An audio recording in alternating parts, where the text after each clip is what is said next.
Hello குட்டீஸ், இன்னைக்கு ஒரு கதை பார்க்கலாமா? ஒரு காட்டில் ஒரு பெரிய மாமரம் இருந்துச்சான்.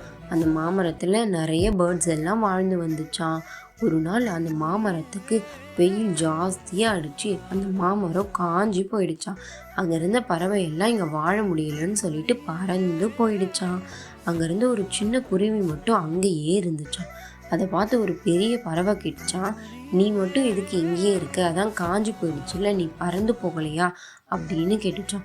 அதுக்கு அந்த சின்ன குருவி சொல்லிச்சான், இந்த மரம் கொடுத்த பழம் எல்லாம் சாப்பிட்டுட்டு நம்ம எவ்வளோ ஹாப்பியாக இருந்தோம். இப்போ அந்த மரம் கஷ்டத்தில் இருக்கும்போது நம்ம எப்படி விட்டுட்டு போகிறது? நான் என்னால் முடிஞ்ச தண்ணியை ஊற்றி அதை பசுமையாக ஆக்குறேன் அப்படின்னு சொல்லிச்சான். அதை கேட்ட அந்த கடவுள் என்ன பண்ணாராம்? மழையை கொடுத்து அந்த மரத்தை பசுமையாக ஆக்கிட்டாராம்.